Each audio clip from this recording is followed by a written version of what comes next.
मेरी माँ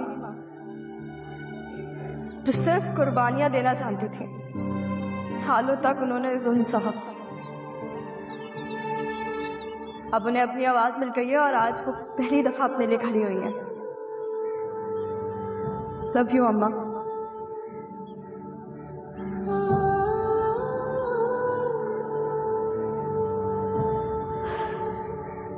चार साल पहले इन्हीं हॉल्स में नन्ही सी दुल्हन की सरगोशियां सुनने को मिली और अब तलाक की याफ्ता सुनने को मिलती हैं। सबने मुझे बहुत कुछ कहा कि फाकिर को क्यों छोड़ा, वो तो इतना अच्छा था।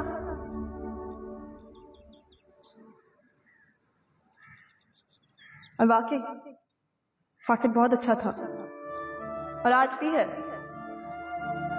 ना ही फाकिर बुरा था और ना ही मैं बुरी थी। हमारा वक्त बुरा था क्योंकि उस रिश्ते में ना ही हमारी मर्जी थी और ना ही उस रिश्ते को निभाने की समझ। और जब मेरी और उसकी मंजिलें अलग थीं तो फिर रास्ते एक साथ कैसे हो सकते थे?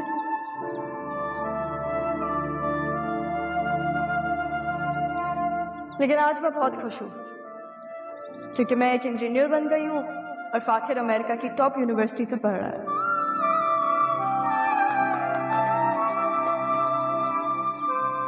मेरी बेटी नाया, उसका 2 दिन पहले स्कूल का पहला दिन था। ये फाकिर और मेरा फैसला है कि हमारी बेटी अपनी मंजिल खुद चुनेगी, अपने फैसले वो खुद लेगी।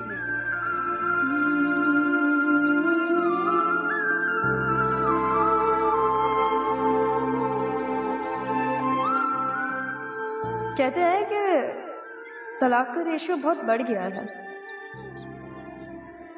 क्योंकि लड़कियों में बर्दाश्त खत्म हो चुकी है। सही तो कहते, खत्म हो चुकी है बर्दाश्त। अपनी तालीम की कुर्बानी देने की बर्दाश्त खत्म हो चुकी है। अपने ख्वाबों का गला घोट देने की बर्दाश्त खत्म हो चुकी है हमने। जिल्लत सहने की बर्दाश्त खत्म हो चुकी है हमें। अपनी सेहत को नजरअंदाज करने की बर्दाश्त खत्म हो चुकी है हमें। अपनी सेल्फ रिस्पेक्ट को कुचल देने की बर्दाश्त खत्म हो चुकी है हमें।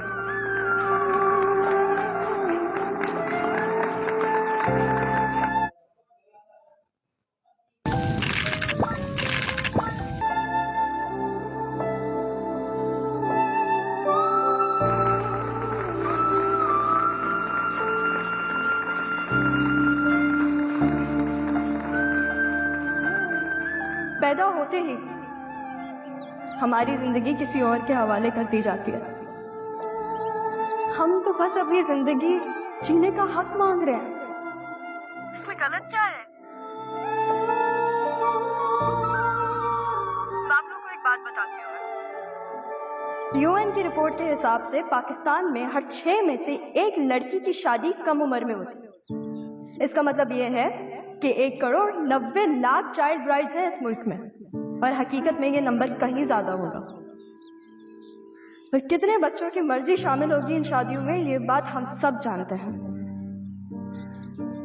जबरदस्ती की शादी की इजाजत तो हमारा मजहब भी नहीं देता।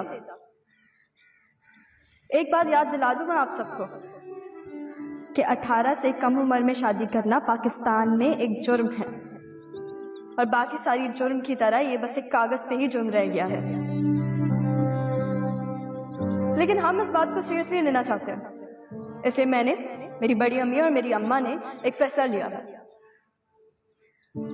हम लोगों ने एक होम खोला है जिसका नाम है आयशा हाउस। उस घर के दरवाजे हर उस बच्चे के लिए खुले हैं जिसके ऊपर जिस भी किस्म का जुल्म हुआ है। वो होम उन बच्चों के लिए एक सेफ जगह होगी जहां वो लोग आके रह सकते हैं। हम उन्हें लीगल काउंसलिंग प्रोवाइड करेंगे। और मेरी प्रिंसिपल, जिन्होंने मुझे बहुत सपोर्ट किया था मेरी पढ़ाई में, उन्होंने कहा है कि वो उन बच्चों की पढ़ने की जिम्मेदारी खुद उठाएंगी।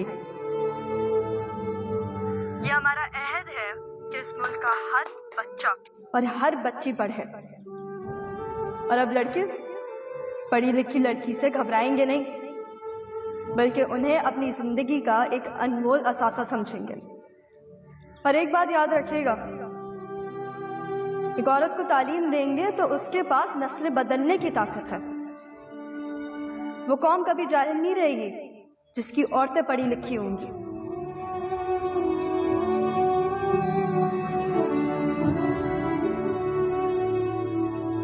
आज से हम सब एक वादा करते हैं कि अब बच्चों के हाथों में मेहंदियां नहीं, किताबें होंगी। Thank you.